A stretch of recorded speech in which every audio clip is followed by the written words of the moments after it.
e-learning. In this video, I am going to show the formulas which we can use to find out solution to regression problems. ನಾವು regression problem ಅನ್ನು solve ಮಾಡುವಾಗ actual mean method ನ follow ಮಾಡಬಹುದು, assumed mean method ಅನ್ನು follow ಮಾಡಬಹುದು. ಯಾವುದೇ method ನ follow ಮಾಡೋದಾದ್ರೂ ಕೂಡ ಒಂದಷ್ಟು ಫಾರ್ಮುಲಾಗಳು ನಾವು ನೆನ್ಪಿಟ್ಕೋಬೇಕು ಮತ್ತೆ ಅರ್ಥ ಮಾಡ್ಕೋಬೇಕು. ಯಾವ ಫಾರ್ಮುಲಾಗಳನ್ನ ನೆನ್ಪಿಟ್ಕೊಳ್ಳೋದ್ರಿಂದ ರಿಗ್ರೆಷನ್ ಯೂನಿಟ್ ಅಲ್ಲಿ ಬರುವಂತಹ ಪ್ರಾಬ್ಲಮ್ಗಳನ್ನು ಸಾಲ್ವ್ ಮಾಡಲು ಸಾಧ್ಯ ಇದೆಯೋ ಆ ಎಲ್ಲ ಫಾರ್ಮುಲಾಗಳನ್ನು ನಾನು ಈ ವಿಡಿಯೋಗಳಲ್ಲಿ ತೋರಿಸ್ತೀನಿ.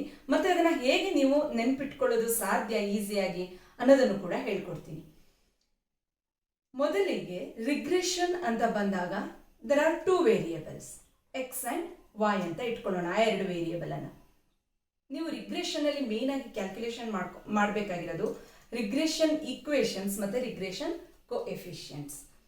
ಸೊ ಅವೆರಡನ್ನೂ ಕೂಡ ನೀವೇನ್ ಮಾಡ್ಬೋದು, ಆಕ್ಚುಯಲ್ ಮೀನ್ ಮೆಥಡ್ ಮತ್ತೆ ಅಸ್ಯೂಮ್ಡ್ ಮೀನ್ ಮೆಥಡ್ ನ ಫಾಲೋ ಮಾಡಿ ಕ್ಯಾಲ್ಕುಲೇಷನ್ ಮಾಡ್ಬೋದು. ಯಾವ ರೀತಿಯಾಗಿ, ಮೊದಲಿಗೆ ನಾವು ಆಕ್ಚುಯಲ್ ಮೀನ್ ಮೆಥಡ್ ನ ಫಾಲೋ ಮಾಡಿದಾಗ ಯಾವ ಫಾರ್ಮುಲಾ ಅನ್ನೋದನ್ನ ನೋಡೋಣ. ಸೊ ರಿಗ್ರೆಷನ್ ಈಕ್ವೇಶನ್ ಅಲ್ಲಿ ಆಕ್ಚುಯಲ್ ಮೀನ್ ಮೆಥಡ್ ಅನ್ನ ಫಾಲೋ ಮಾಡುವಾಗ ಆಕ್ಚುಯಲ್ ಮೀನ್ ಮೆಥಡ್ ನ ಫಾಲೋ ಮಾಡಿದಾಗ ಈಕ್ವೇಶನ್ಸ್, ರಿಗ್ರೆಷನ್ ಈಕ್ವೇಶನ್ಸ್ ನ ಕ್ಯಾಲ್ಕುಲೇಷನ್ ಮಾಡಬೇಕಲ್ಲ, ಕಂಡುಹಿಡಿಬೇಕಲ್ಲ. ನಾವು 2 ರಿಗ್ರೆಷನ್ ಈಕ್ವೇಶನ್ಸ್ ಇರುತ್ತೆ. Regression equation X on y, regression equation y on x. So ಒಂದೊಂದಾಗಿ ನೋಡ್ತಾ ಹೋಗೋಣ. ಮೊದಲಿಗೆ ಯಾವ್ದು ನೋಡೋಣ, regression equation X on y ಅನ್ನ ನೋಡೋಣ. ಅದರಲ್ಲಿ ಒಂದನೇದು regression equation X on y. Regression equation X on y ಇದ್ದಾಗ ಯಾವ ಫಾರ್ಮುಲಾವನ್ನ ಉಪಯೋಗಿಸಬೇಕು ಅಂತಂದ್ರೆ, ನೋಡಿ ನೀವು ಇಲ್ಲಿ ಎಕ್ಸ್ ಆನ್ ವೈ ಇದೆಯಲ್ಲ, ನಾನು ಹೇಗೆ ಅದನ್ನು ನೆನ್ಪಿಟ್ಕೋಬೇಕು ಅನ್ನೋದನ್ನು ಕೂಡ ಹೇಳ್ತಾ ಹೋಗ್ತೀನಿ. ಎಕ್ಸ್ ಆನ್ ವೈ ಇದೆ ಅಲ್ವಾ, so which come first, x and y ಅಲ್ಲಿ ಎಕ್ಸ್ ಮೊದಲಿಗಿದೆ, ವೈ ಎರಡನೇ ಇದೆ ಅಲ್ವಾ. ಸೊ ನಿಮ್ಮ ಫಾರ್ಮುಲಾ ಕೂಡ ಹೇಗೆ ಸ್ಟಾರ್ಟ್ ಆಗಬೇಕು ಅಂತಂದ್ರೆ x minus X mean, x minus X mean is equal to r into standard deviation of x divided by standard deviation of y. ನಿಮ್ಗೆ ಇಲ್ಲಿ ಸ್ಟಾರ್ಟಿಂಗ್ ಹೇಳಿದೆ ನಾನು, ಎಕ್ಸ್ ಆನ್ ವೈ ಅಲ್ಲಿ ಎಕ್ಸ್ ಸ್ಟಾರ್ಟಿಂಗ್ ಇದೆ ಅಲ್ವಾ, so X minus X mean ಬರ್ಕೊಂಡ್ಬಿಡಿ. Next correlation coefficient R denotes correlation coefficient ಅಲ್ವಾ, R into standard division of X standard division of Y. ನೀವು ಎಲ್ಲಿ ಕನ್ಫ್ಯೂಸ್ ಮಾಡ್ಕೋಬಹುದು ಅಂತಂದ್ರೆ, ಇಲ್ಲಿ ಎಕ್ಸ್ ಮೊದಲಿಗೆ ಬರಬೇಕು, ವೈ ಅದು denominator numerator, standard deviation X ಮತ್ತೆ ವೈ ನ ಕನ್ಫ್ಯೂಸ್ ಮಾಡ್ಕೋತೀರಾ. ಇದನ್ನ ಹೇಗೆ ನೆನ್ಪಿಟ್ಕೊಳ್ಳೋದು ಅಂತಂದ್ರೆ, ಎಕ್ಸ್ ಆನ್ ವೈ ಇದೆ ನೋಡಿ, ಎಕ್ಸ್ ಆನ್ ವೈ ಇಲ್ವಾ, ಅದರಿಂದ standard division of X first ಬಂತು, ವೈ ಕೆಳಗಡೆ ಬಂತು. ಅರ್ಥ ಆಯ್ತಾ? ಎಕ್ಸ್ ಆನ್ ವೈ ಆಯ್ತು, ಹಾಗೆ ನೆನ್ಪಿಟ್ಕೊಳ್ಳಿ. ನೆಕ್ಸ್ಟ್ ಪಾರ್ಟ್ ಅಲ್ಲಿ ಇಂಟು, ಸೊ ಇದನ್ನ ನಾನು ಹೇಳಿದೆ ನಿಮಗೆ, equation X on Y start ಆಗಿದ್ದು ಎಕ್ಸ್ ಇಂದ, X minus X mean. Next ಇದನ್ನ ಬರೆದ್ವಿ, standard deviation X on Y ಬರೆದ್ವಿ, ಆಮೇಲೆ ವೈ ಇಂದ ಎಂಡ್ ಆಗ್ತಾ ಇದೆ ಅಲ್ವಾ, so Y minus Y mean. ನೋಡಿ ಇಷ್ಟು ಸಿಂಪಲ್ ಆಗಿ ನೀವೇನ್ ಮಾಡ್ಬೋದು, regression equation X on Y ಫಾರ್ಮುಲಾವನ್ನ ನೆನ್ಪಿಟ್ಕೋಬಹುದು. ಹೇಗೆ, ಎಕ್ಸ್ ಆನ್ ವೈ ಅಂತಂದ್ರೆ ಎಕ್ಸ್ ಇಂದ ಸ್ಟಾರ್ಟ್ ಆಗಿದೆ, X minus X mean is equal to r into standard division of x divided by standard division of y into y minus Y mean. So this is the formula which we can use to identify or find out regression equation x on y when we are following actual mean method. Is this clear? Actual mean method na follow ಮಾಡಿದಾಗ regression equation x on y ಕಂಡು ಹಿಡಿಯೋದಾದ್ರೆ ನಾವೇನ್ ಮಾಡ್ತೀವಿ, ಈ ಫಾರ್ಮುಲಾವನ್ನ ಉಪಯೋಗಿಸ್ತೀವಿ. ಆಮೇಲೆ ಈ ಫಾರ್ಮುಲಾದಲ್ಲಿ ನಿಮಗೆ x ಮತ್ತೆ ಎಕ್ಸ್ ಮೀನ್ ಕ್ಯಾಲ್ಕುಲೇಷನ್ ಗೊತ್ತಾಯ್ತು. ಎಕ್ಸ್ ಮೀನ್ ಹೇಗೆ ಕ್ಯಾಲ್ಕುಲೇಷನ್ ಮಾಡ್ತೀವಿ, x mean calculation sum of x by n ಆಗಿರುತ್ತೆ. Y mean calculation, y mean is equal to sum of y by n ಆಗಿರುತ್ತೆ. ನೆಕ್ಸ್ಟ್ ರಿಗ್ರೆಷನ್ ಕ್ಯಾಲ್ಕುಲೇಷನ್ ಆಲ್ರೆಡಿ ನಾವು ಕಲ್ತಿದ್ದೀವಿ, ನೆನಪಿದೆಯಾ? Regression unit ಅಲ್ಲಿ actual mean method ನ follow ಮಾಡಿದಾಗ formula ಏನು ಅನ್ನೋದನ್ನ ನೆನಪಿಸ್ಕೊಂಡ್ರೆ ನಿಮಗೆ ಅದೇ ಫಾರ್ಮುಲಾವನ್ನ ಆರ್ ಕ್ಯಾಲ್ಕುಲೇಷನ್ ಮಾಡೋದ್ರಲ್ಲಿ ಇಲ್ಲೂ ಕೂಡ ಉಪಯೋಗಿಸ್ತೀವಿ. ಯಾವುದಿತ್ತು, ಸಮ್ ಆಫ್ ರಿಗ್ರೆಷನ್ ಇದು ಕೋರಿಲೇಷನ್ ಅಲ್ಲಿ r is equal to sum of r is equal to sum of xy divided by root of sum of x square into sum of y square. So ಈ ಫಾರ್ಮುಲಾವನ್ನು ಉಪಯೋಗಿಸಿದ್ವಿ ಅಲ್ವಾ r ಕ್ಯಾಲ್ಕುಲೇಷನ್ಗೆ. Next standard deviation of x calculation. Standard deviation of x ಅನ್ನ ಹೇಗೆ calculation ಮಾಡ್ತೀವಿ? Standard deviation of x is equal to, ಇಲ್ಲಿ ನೀವು ಕ್ಯಾಲ್ಕುಲೇಷನ್ ಮಾಡುವಂಥದ್ದು ರೂಟ್ ಆಫ್ ಸಮ್ ಆಫ್, ಇಲ್ಲಿ ಎಕ್ಸ್ ಆನ್ ವೈ ಅಲ್ವಾ, x minus X mean whole square divided by n. So this is standard deviation of x. Okay, x minus x mean ಅಂತಂದ್ರೆ ಏನನ್ನ denote ಮಾಡುತ್ತೆ ಇದು? Standard deviation of x is equal to root of x minus x mean ಅಂತಂದ್ರೆ sum of dx square by n ಅಂತಂದ್ರೂ ಕೂಡ ನಾವು standard deviation ನ calculation ಮಾಡಿದಾಗ ಆಯ್ತು. ಸೊ ಆರ್ ಕ್ಯಾಲ್ಕುಲೇಷನ್ ಹೇಳಿದೆ, ಸ್ಟ್ಯಾಂಡರ್ಡ್ ಡಿವಿಯೇಷನ್ ಎಕ್ಸ್ ಕ್ಯಾಲ್ಕುಲೇಷನ್ ಹೇಳಿದೆ. ಸ್ಟ್ಯಾಂಡರ್ಡ್ ಡಿವಿಯೇಷನ್ ವೈ ನ ಹೇಗೆ ಕ್ಯಾಲ್ಕುಲೇಷನ್ ಮಾಡ್ತೀವಿ? Root of sum of y minus Y mean whole square divided by n, ಅಥವಾ ಇಲ್ಲಿ ವೈ ಮೈನಸ್ ವೈ ಮೀನ್ ಅಂತಂದ್ರೆ root of standard deviation d y square divided by n ಮಾಡಿದಾಗಲೂ ಕೂಡ ನಿಮ್ಗೆ ಏನ್ ಸಿಗುತ್ತೆ? ಸ್ಟ್ಯಾಂಡರ್ಡ್ ಡಿವಿಯೇಷನ್ ಆಫ್ ವೈ ಸಿಗುತ್ತೆ. ನೋಡಿ ಈ ಫಾರ್ಮದಲ್ಲಿ ಆರ್ ಹೀಗೆ ಕ್ಯಾಲ್ಕುಲೇಷನ್ ಮಾಡಿದ್ವಿ.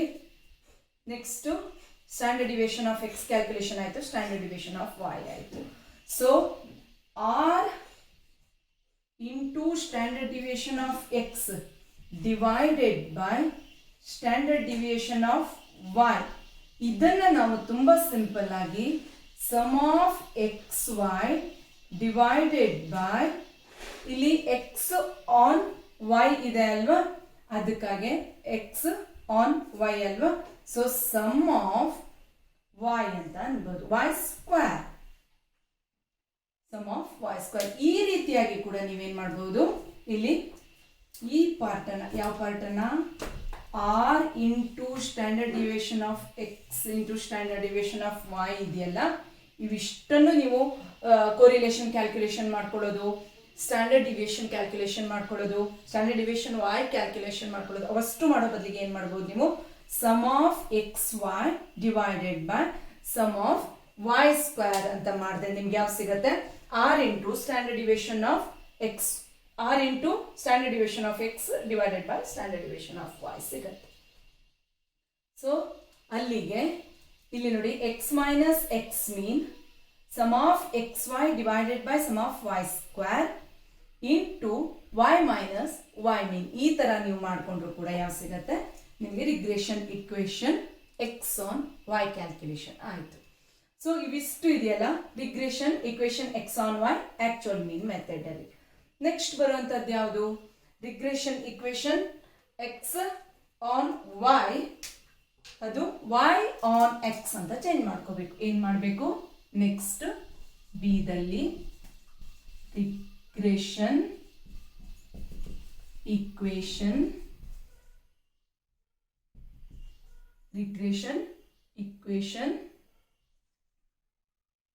y on x,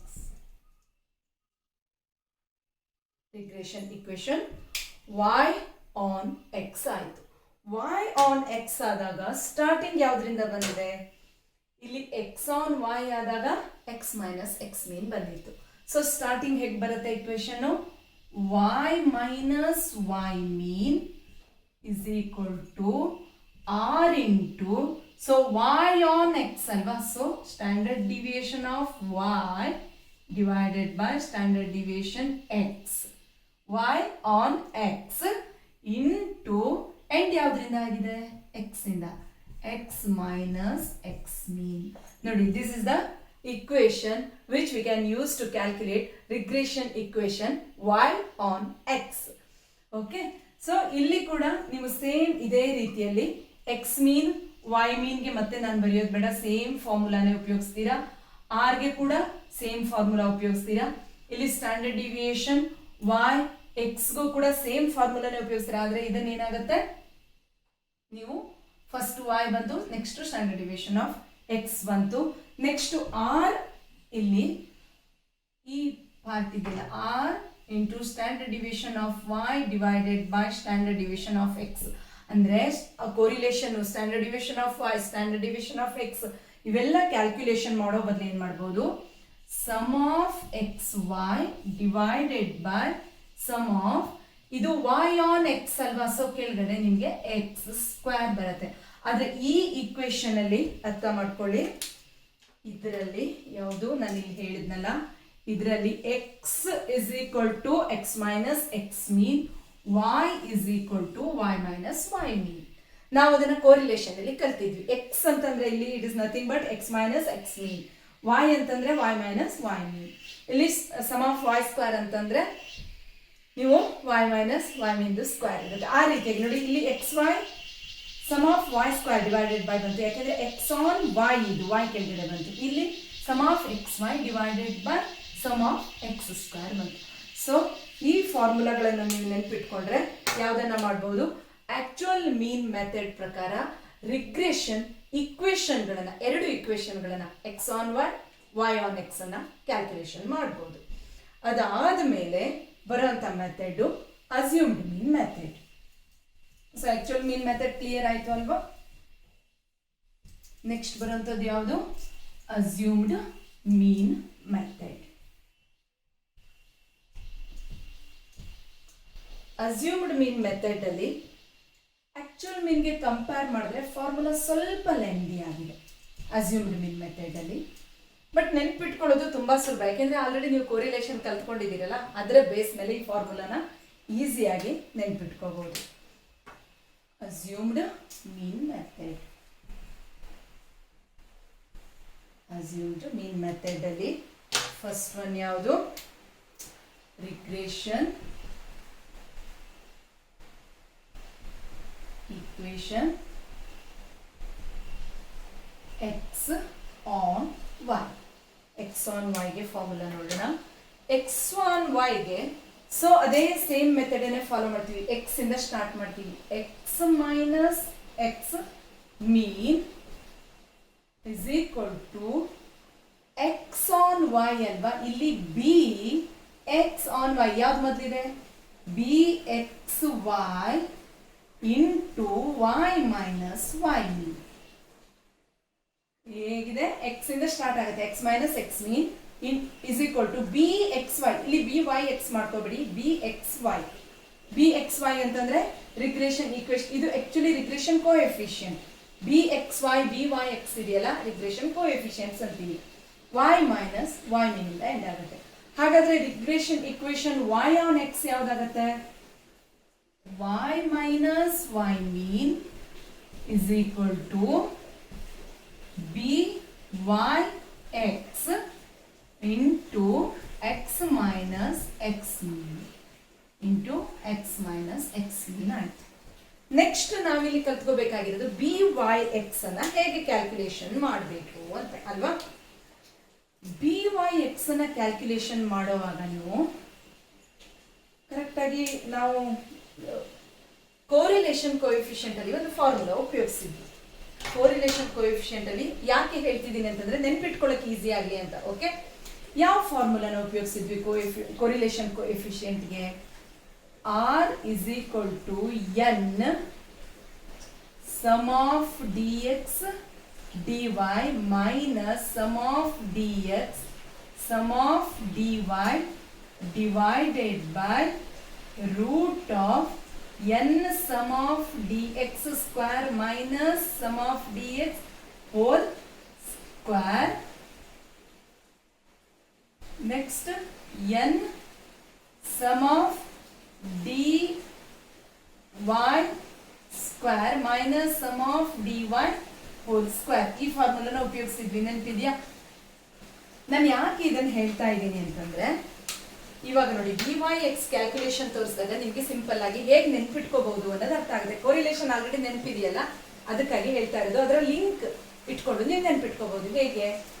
ಇಲ್ಲಿ b x y is equal to n sum of dx dy minus sum of dx into sum of dy. C ನೋಡಿ, ಇಲ್ಲಿ ಏನಾದ್ರೂ ವ್ಯತ್ಯಾಸ ಇದೆಯಾ? ಕೊರಿಲೇಷನ್ ಫಾರ್ಮುಲಾಕ್ಕೂ ಮತ್ತೆ ರಿಗ್ರೆಷನ್ ಕೋಎಫಿಷಿಯಂಟ್ಸ್ಗೂ ಏನೂ ವ್ಯತ್ಯಾಸ ಇಲ್ಲ. ಹಾಗಾದ್ರೆ ನೆಕ್ಸ್ಟ್ ವ್ಯತ್ಯಾಸ ಬರುತ್ತೆ ನೋಡಿ. ಇಲ್ಲಿ ರೂಟ್ ಆಫ್ ಬಂದಿತ್ತು ಅಲ್ವಾ, ಇಲ್ಲಿ ರೂಟ್ ಬರಲ್ಲ. ಯಾವ್ದಿದೆ ಈಕ್ವೇಶನ್? ಎಕ್ಸ್ ಆನ್ ವೈ ಇದೆ ಅಲ್ವಾ. ಇಲ್ಲಿ ನೋಡಿ, ಈ ಫಾರ್ಮುಲಾದಲ್ಲಿ ನಾನು 2 ಪಾರ್ಟ್ ಮಾಡ್ತೀನಿ. ಈ ಒಂದು ಪಾರ್ಟ್ ಇದೆಯಲ್ಲ, ಇಷ್ಟನ್ನ ತಗೊಂಡ್ರೆ ನಿಮಗೆ ಎಕ್ಸ್ ಆನ್ ವೈ ಆಗತ್ತೆ. ನೆಕ್ಸ್ಟ್ ನೀವು ಇದರಲ್ಲೇನೆ ಇದೇ ಒಂದು ಪಾರ್ಟ್ ಅನ್ನ ಈ ಕಡೆ ತಗೊಂಡ್ರೆ ಏನಾಗತ್ತೆ, ರೂಟ್ ಅನ್ನ ಮರ್ತ್ಬಿಡಿ, ತಗೊಂಡ್ರೆ ಏನಾಗತ್ತೆ, ಅದು y ಆನ್ ಎಕ್ಸ್ ಆಗುತ್ತೆ. ಸೊ ದಟ್ ಈಸಿಯಾಗಿ ನೀವು ನೆನ್ಪಿಟ್ಕೋಬಹುದು. ಹಾಗಾದ್ರೆ ಇಲ್ಲಿ ಕೆಳಗಡೆ ನೀವು ಏನ್ ಬರಬೇಕು, ರೂಟ್ ಅನ್ನ ಬಿಟ್ಬಿಡಿ. ಎನ್, ನೀವು ಇದನ್ನ ಹೇಗೆ ನೆನ್ಪಿಟ್ಕೋಬಹುದು ಇನ್ನು ಅಂತಂದ್ರೆ, regression equation X on y ಇದೆ ಅಲ್ವಾ, ಸೊ ಇಲ್ಲಿ ವೈ ಪಾರ್ಟ್ ಬರಬೇಕು. ಹಾಗಾದ್ರೆ n into sum of d d d y d y square minus sum of d y whole square. ನೋಡಿ, ಇಷ್ಟು ಸಿಂಪಲ್ ಆಗಿ ನೆನ್ಪಿಟ್ಕೋಬಹುದು. ಹಾಗಾದ್ರೆ ಇಲ್ಲಿ ಬಿ ಎಕ್ಸ್ ವೈ ಆಯ್ತು ಅಲ್ವಾ, ಎಕ್ಸ್ ಆನ್ ವೈ ಅಂದ್ರೆ ಬಿ ಎಕ್ಸ್ ವೈ. ಇಲ್ಲಿ ವೈ ಆನ್ ಎಕ್ಸ್ ಅಂತಂದ್ರೆ ಬಿ ವೈ ಎಕ್ಸ್ ಆಗುತ್ತೆ. ಇಸ್ ಈಕ್ವಲ್ ಟು ಯಾವ ಪಾರ್ಟ್ ಅನ್ನ ತಗೋಬೇಕು, ಕೋರಿಲೇಷನ್ ಕೋಎಫಿಷಿಯಂಟ್ ಫಾರ್ಮುಲಾನ ನೆನೆಸ್ಕೊಂಡು ನಾನು ಇಲ್ಲಿ ಬ್ಲೂ ಔಟ್ಲೈನ್ ಹಾಕಿದ್ದೀನಿ ನೋಡಿ. N sum of d x d y minus sum of d x into sum of d y divided by, ಈ ಕಡೆ ರೂಟ್ ಅನ್ನ ಬಿಟ್ಟೇ ಬಿಡಿ, ರೂಟ್ ಇಲ್ಲ ಇಲ್ಲಿ. ಏನಾಗುತ್ತೆ, n sum of d x whole square minus sum of d x, sorry, n sum of d x square minus sum of d x whole square. N sum of d x square minus sum of d x whole square. ಯಾಕೆ, y on x ಇತ್ತಲ್ಲ, ಕೆಳಗಡೆ x part ಬಂತು ನೋಡಿ, ಈ x part ಬಂತು. X on y ಇದೆಯಲ್ಲ, ಈ y part ಬಂತು. ಸೊ ಇದು ಲಿಂಕ್ ಹಾಕಿ ಇಟ್ಕೊಂಡು ನೀವೇನ್ ಮಾಡ್ಬೋದು, ಈ ರೀತಿಯಾಗಿ ಈ ಬಿ ಎಕ್ಸ್ ವೈ ಮತ್ತು ಬಿ ವೈ ಎಕ್ಸ್ ಅನ್ನ ಕಲ್ತ್ಕೋಬಹುದು. ಸೊ ನೀವು ಇಕ್ವೇಶನ್ ಸಾಲ್ವ್ ಇಲ್ಲಿ ಕಂಡು ಹಿಡಿಬೇಕು ಅಂತಂದ್ರೆ, regression equation X on y y on x ಕಂಡು ಹಿಡಿಬೇಕು ಅಂತಂದ್ರೆ ಫಸ್ಟ್ ಏನ್ ಮಾಡ್ಬೇಕು, b x y b y x ಅನ್ನ ಕಂಡು ಹಿಡ್ಕೋಬೇಕು. ಹೇಗೆ, ಈ ಫಾರ್ಮುಲಾಗಳನ್ನ ಉಪಯೋಗಿಸಿ ಫಸ್ಟ್ ಸ್ಟೆಪ್ ಅಲ್ಲಿ b y x b x y ಅನ್ನ ಕಂಡು ಹಿಡಿಬೇಕು. ಅದ್ರ ಜೊತೆ ನಿಮ್ಗೆ ಬಿ ಎಕ್ಸ್ ವೈ ಕಂಡು ಹಿಡಿಯೋಕೆ ಇನ್ನೊಂದು ಫಾರ್ಮುಲಾ ಕೂಡ ಹೇಗಿದೆ. ಯಾವ್ದು ಅಂತಂದ್ರೆ, ನೀವು b alternatively b x y is equal to ಹೇಗೆ ಕಂಡು ಹಿಡಿಬಹುದು ಅಂತಂದ್ರೆ, ಈಗ ಸಪೋಸ್ ನಿಮ್ಗೆ data covariance of x y ಕೊಟ್ಟಿದ್ದಾರೆ, ಸ್ಟ್ಯಾಂಡರ್ಡ್ ಡಿವಿಯೇಷನ್ ಕೊಟ್ಟಿದ್ದಾರೆ ಅಂತ ಇಟ್ಕೊಳ್ಳಿ. ಓಕೆನಾ, ಟೇಬಲ್ ಕೊಟ್ಟಿಲ್ಲ ಅಥವಾ ಯಾವುದೇ ಪ್ರೈಮರಿ ಡಾಟಾ ಕೊಟ್ಟಿಲ್ಲ, ಸ್ವಲ್ಪ ಪ್ರೋಸೆಸ್ ಡಾಟಾ ಕೊಟ್ಟು ಕೇಳ್ತಾ ಇದ್ದಾರೆ, 5 ಮಾರ್ಕ್ಸ್ ಕೇಳ್ತಾರೆ. ಆಗೇನ್ ಮಾಡ್ಬೋದು ಅಂತಂದ್ರೆ, ಬಿ ಎಕ್ಸ್ ವೈ ಕಂಡು ಹಿಡಿಯೋದಾದ್ರೆ covariance of x y, covariance of x y divided by standard deviation, ಇದು ಎಕ್ಸ್ ಆನ್ ವೈ ಅಲ್ವಾ, so standard deviation y square ಆಯ್ತು. ಏನ್ ಮಾಡ್ಬೇಕು, covariance of x y standard deviation y square ಆಯ್ತು. So ಇಲ್ಲಿ b y x ಅನ್ನ ಹೇಗೆ ಕಂಡು ಹಿಡಿತೀವಿ, covariance of x y divided by x y on x ಅಲ್ವಾ, so standard deviation x square ಆಯ್ತು. ಈ ರೀತಿ ಬಿ ವೈ ಎಕ್ಸ್ ಅನ್ನ ಕೋವೇರಿಯನ್ಸ್ ಮತ್ತೆ ಸ್ಟ್ಯಾಂಡರ್ಡ್ ಡಿವಿಯೇಷನ್ ಇನ್ಫಾರ್ಮೇಶನ್ ಇದ್ದಾಗ ಕಂಡು ಹಿಡಿಬಹುದು. ಇದನ್ನು ಫರ್ದರ್ ಕೋವೇರಿಯನ್ಸ್ ಮತ್ತೆ ನಾವು ಸಿಂಪ್ಲಿಫೈ ಮಾಡಿದಾಗ standard deviation y square covariance of x y. Covariance ಅಂತಂದ್ರೆ ಏನು, ಕೋವೇರಿಯನ್ಸ್ ಆಫ್, ನಾನು ಇದನ್ನ ಮಿಡ್ಲಲ್ಲಿ ಬರೀತೀನಿ ಯಾಕೆಂತಂದ್ರೆ ಕೋವೇರಿಯನ್ಸ್ ಇದೆಯಲ್ಲ ಎಕ್ಸ್ ವೈಗೂ ಕಾಮನ್ ಇರುತ್ತೆ, ವೈ ಎಕ್ಸ್ಗೂ ಕಾಮನ್ ಇರುತ್ತೆ. ಅದಕ್ಕಾಗಿ covariance of x y is nothing but r into standard deviation of x into standard deviation of Y.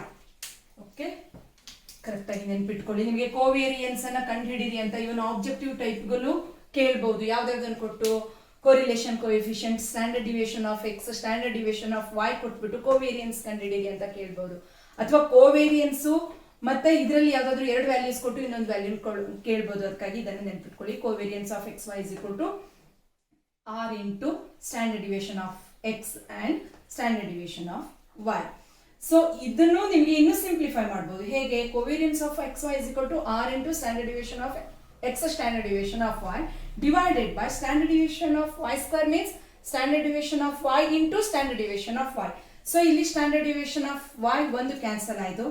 Further ಇದು ಹೇಗೆ ಸಿಂಪ್ಲಿಫೈ ಆಗುತ್ತೆ ಅಂದರೆ r into standard deviation of x divided by standard deviation of y. ನಾವು ಇದನ್ನ ಎಲ್ಲಿ ಉಪಯೋಗಿಸಿದ್ವಿ? B Y actual mean method ಅಲ್ಲಿ r into standard deviation of x standard deviation of y ಉಪಯೋಗಿಸಿದ್ವಲ್ಲ, ಅದು ಬಂತು ನೋಡಿ. ಸೊ ಇಲ್ಲೂ ಕೂಡ ಏನ್ ಮಾಡ್ಬೋದು? ಹಾಗಾದ್ರೆ ಇದನ್ನ ಫರ್ದರ್ ಸಿಂಪ್ಲಿಫೈ ಮಾಡಿದ್ರೆ ಏನಾಗುತ್ತೆ? ಆರ್ ಇಂಟು ಇಲ್ಲಿ ಸ್ಟ್ಯಾಂಡರ್ಡ್ ಡಿವಿಷನ್ ಆಫ್ ಎಕ್ಸ್ ಹಾಕಿದೆ, ಎಕ್ಸ್ ಆನ್ ವೈ. ಇಲ್ಲಿ ಏನಾಗುತ್ತೆ? Standard division of y divided by standard division of x ಉಳಿತು. ಸೊ ಇದರಿಂದ ಕೂಡ ಏನ್ ಮಾಡ್ಬೋದು? ನೀವು ಬಿ ವೈ ಎಕ್ಸ್ ಅನ್ನ ಕ್ಯಾಲ್ಕುಲೇಷನ್ ಮಾಡ್ಬೋದು. ಸೊ ಈ ಬಿ ವೈ ಎಕ್ಸ್ ಗೆ ಏನ್ ಹೇಳ್ತೀವಿ? ರಿಗ್ರೆಷನ್ ಕೋಎಫಿಷಿಯಂಟ್ ಅಂತ ಹೇಳ್ತೀವಿ. ಆಮೇಲೆ ಈ ಎರಡು ಫಾರ್ಮುಲಾಗೆ ಏನ್ ಹೇಳ್ತೀವಿ? ರಿಗ್ರೆಷನ್ ಈಕ್ವೇಶನ್ಸ್ ಅಂತ ಹೇಳ್ತೀವಿ. ನಿಮಗೆ ಪ್ರಾಬ್ಲಮ್ ಅಲ್ಲಿ ಇಲ್ಲ ರಿಗ್ರೆಷನ್ ಕೋಎಫಿಷಿಯಂಟ್ ಕಂಡುಹಿಡಿಯೋಕೆ ಕೇಳ್ತಾನೆ, ಇಲ್ಲ ಈಕ್ವೇಶನ್ ಕಂಡುಹಿಡಿಯೋಕೆ ಕೇಳ್ತಾನೆ. ಸೊ ಅದಕ್ಕಾಗಿ ನೀವು ಇವಿಷ್ಟನ್ನು ಚೆನ್ನಾಗಿ ನೆನ್ಪಿಟ್ಕೊಳ್ಬೇಕು. ಆಮೇಲೆ ಇವಿಷ್ಟರ ಜೊತೆ ತುಂಬಾ ಇಂಪಾರ್ಟೆಂಟ್ ಅಂತಂದ್ರೆ ನಿಮಗೆ calculate correlation coefficient based on b y x and b x y ಅಂತಾನು ಕೇಳ್ಬೋದು. ಸೊ ಆ ರೀತಿ ಕೇಳಿದಾಗ ಏನ್ ಮಾಡ್ಬೇಕು ಅಂತಂದ್ರೆ ನಾವು b y x and b x y ಕೇಳಿದ್ರೆ, ಸೊ ಇವಿಷ್ಟು ಅರ್ಥ ಆಯ್ತು ಅಲ್ವಾ? ನಾನು ನೆಕ್ಸ್ಟ್ ಅದನ್ನ ಇಲ್ಲಿ ತೋರಿಸ್ತೀನಿ ನಿಮಗೆ. R square is equal to b y x into b x y. R square. Okay, so ನಮಗೆ ಆರ್ ಕೇಳಿದ್ದಲ್ವಾ, ಕೋರಿಲೇಷನ್ ಕೋಎಫಿಷಿಯಂಟ್ ಕೇಳಿದ್ದು. ಹಾಗಾದ್ರೆ ಆರ್ ಇಸ್ ಈಕ್ವಲ್ ಟು ಏನಾಗುತ್ತೆ? It is root of b y x into b x y. ಇಲ್ಲಿ ನೀವು b x y ಮೊದಲು ಬರ್ಕೊಂಡ್ರೆ okay, b y x ಯಾಕೆಂದ್ರೆ ಇಂಟು ಅಲ್ವಾ, ಅದಕ್ಕಾಗಿ. Okay okay, r x y. ಈ ರೀತಿಯಾಗಿ ನೀವೇನ್ ಮಾಡ್ಬೋದು? ಫುಲ್ ಅಷ್ಟು ಕ್ಯಾಲ್ಕುಲೇಷನ್ ಈಕ್ವೇಶನ್ಸ್ ಅನ್ನ ಕ್ಯಾಲ್ಕುಲೇಷನ್ ಮಾಡಿಕೊಂಡು ಕೋಎಫಿಷಿಯಂಟ್ ಇಂದ ನೀವು even calculate correlation coefficient also. Regression coefficient ಇಂದ ನೀವೇನ್ ಮಾಡ್ಬೋದು? ಕೋರಿಲೇಷನ್ ಕೋಎಫಿಷಿಯಂಟ್ ಕೂಡ ಕ್ಯಾಲ್ಕುಲೇಷನ್ ಮಾಡ್ಬೋದು. ಇಷ್ಟು ಆದ್ಮೇಲೆ ನಿಮಗೆ ಫರ್ದರ್ ಇನ್ನೂ ಒಂದು ಕ್ಯಾಲ್ಕುಲೇಷನ್ ಹೇಳ್ಕೊಡ್ತೀನಿ. ಯಾವುದಕ್ಕೆ? ಅದು ಬಿ ವೈ ಎಕ್ಸ್ ಮತ್ತೆ ಬಿ ಎಕ್ಸ್ ವೈಗೆ. Further b y x is equal to, ಅಥವಾ ಇಲ್ಲಿ ಬಿ ಎಕ್ಸ್ ವೈ ಇದೆ ಅಲ್ವಾ, b x y is equal to, ತುಂಬಾ ಸಿಂಪಲ್ ಮೆಥಡ್ ಅನ್ನ ನೀವು ಫಾಲೋ ಮಾಡೋದು ಅಂತಂದ್ರೆ sum of x minus X mean into y minus Y mean. Okay, ಅರ್ಥ ಆಗ್ತಾ ಇದೆ ಅಲ್ವಾ? ಮೀನ್ ವ್ಯಾಲ್ಯೂನ ಕಂಡು ಹಿಡ್ಕೋತೀವಿ. ಇಲ್ಲಿ ಎಕ್ಸ್ ಇರುತ್ತಲ್ಲ, ಎಕ್ಸ್ ಸೀರೀಸ್ ಇರುತ್ತೆ, ಅದರಲ್ಲಿ ಏನ್ ಮಾಡ್ತೀವಿ? ಎಕ್ಸ್ ಮೈನಸ್ ಎಕ್ಸ್ ಮೀನ್ ಮಾಡ್ತೀವಿ, ವೈ ಮೈನಸ್ ವೈ ಮೀನ್ ಮಾಡ್ತೀವಿ, ಅದನ್ನ ಇಂಟು ಮಾಡಿಬಿಟ್ಟು ಡಿವೈಡೆಡ್ ಬೈ, ಇಲ್ಲಿ ಮತ್ತೆ ನೋಡ್ಕೋಬೇಕು ಎಕ್ಸ್ ಆನ್ ವೈ ಇದೆ ಅಲ್ವಾ. ಹಾಗಾದ್ರೆ ಕೆಳಗಡೆ sum of y minus Y mean whole square. ಇದರಿಂದ ಕೂಡ ನೀವೇನ್ ಮಾಡ್ಬೋದು? ಬಿ ಎಕ್ಸ್ ವೈ ಅನ್ನ ಕಂಡುಹಿಡಿಬಹುದು. ಹೀಗೆ ಕಂಡುಹಿಡಿದಾಗ ಒಂದು ಅಬ್ಸರ್ವ್ ಮಾಡಿ, ಈ ಫಾರ್ಮುಲಾದಲ್ಲಿ ನಮಗೆ ಎಕ್ಸ್ ಮೈನಸ್ ಎಕ್ಸ್ ಮೀನ್ ಅಂದ್ರೆ ಏನು? X minus X mean is equal to, it is nothing but sum of x minus X mean ಅಂತಂದ್ರೆ ನಾವು ಡಿವಿಯೇಷನ್ ಅಲ್ವಾ ಅದು. So sum of d x, y minus Y mean ಅಂತಂದ್ರೆ d y divided by, ಇಲ್ಲಿ y minus Y mean ಇದೆ, sum of d y square ಆಯ್ತು. Sum of d x d y divided by sum of d y square ಆಯ್ತು. ಯಾವುದಕ್ಕೆ? B x ವೈಗೆ. ಅದೇ b y x ಗೆ ಏನಾಗುತ್ತೆ? Is equal to sum of y minus Y mean into y minus x minus X mean into y minus Y mean ಆಗುತ್ತೆ. ಎರಡು ಬರುತ್ತೆ. First ಅಲ್ಲಿ sum of x minus X mean y minus Y mean divided by sum of ಯಾವುದಿದೆ y on x ಇದೆ ಅಲ್ವಾ, ಅದರಿಂದ x minus X mean whole square. So ಅದೇನಾಗುತ್ತೆ, sum of d x d y divided by sum of d x square ಆಯ್ತು. So ನೋಡಿ, d x d y square ಇದ್ರೆ x on y ಕೆಳಗಡೆ ಬಂತು, last ಅಲ್ಲಿ ಬಂತು. ಇಲ್ಲಿ ಯಾವ್ದು ಕೆಳಗೆ ಬಂತು, y ಆನ್ ಎಕ್ಸ್ ಇದೆಯಲ್ಲ ಕೆಳಗಡೆ ಬಂತು. ಸೊ ಬಿ ಎಕ್ಸ್ ವೈ ನ ಈ ರೀತಿ ಕೂಡ ನೀವೇನ್ ಮಾಡ್ಬೋದು, sum of d x d y divided by sum of d y square, sum of d x d y square. So ಇಲ್ಲಿ ಡಿ ಎಕ್ಸ್ ವೈ ಇದೆಯಲ್ಲ, ಇದು ಒಬ್ಸರ್ವೇಷನ್ಸ್ ಅಲ್ಲ, deviated observation from its mean. ಅಂದ್ರೆ ಎಕ್ಸ್ ಮೈನಸ್ ಎಕ್ಸ್ ಮೀನ್ ಮಾಡ್ಕೊಂಡಾಗ ಬರುತ್ತಲ್ಲ, ಆ X ಮತ್ತೆ Y ನ ಇಲ್ಲಿ ತಗೊಂಡಿದೀವಿ. ಸೊ ಇವಿಷ್ಟು ಫಾರ್ಮುಲಾಗಳನ್ನ ನೀವು ನೆನ್ಪಿಟ್ಕೊಂಡ್ರೆ ಈಸಿಯಾಗಿ ರಿಗ್ರೆಷನ್ ಮಾಡೆಲ್ ಮೇಲೆ ಯಾವುದೇ ಪ್ರಾಬ್ಲಮ್ ಕೇಳಿದ್ರು ಸಾಲ್ವ್ ಮಾಡ್ಬೋದು. ಇನ್ನೊಮ್ಮೆ ವಿಡಿಯೋನ ನೋಡ್ಕೊಳ್ಳಿ, ಯಾವ್ಯಾವ ಫಾರ್ಮುಲಾನ ಉಪಯೋಗಿಸ್ಬೋದು ಮತ್ತೆ ಹೇಗೆ ನೆನ್ಪಿಟ್ಕೋಬಹುದು ಅಂತ ಅದನ್ನ ಕರೆಕ್ಟ್ ಆಗಿ ನೆನ್ಪಿಟ್ಕೊಳ್ಳಿ. ನಾನು ಮುಂದಿನ ದಿನಗಳಲ್ಲಿ ಪ್ರಾಬ್ಲಮ್ಗಳನ್ನ ಸಾಲ್ವ್ ಮಾಡ್ತಾ ವಿಡಿಯೋ ಹಾಕುವಾಗ ಕೂಡ ಅದನ್ನ ಹೇಗೆ ನೆನ್ಪಿಟ್ಕೋಬೇಕು ಅಂತ ಇನ್ನೊಮ್ಮೆ ರಿಪೀಟ್ ಮಾಡ್ತಾ ಹೋಗ್ತೀನಿ. Thanks for watching.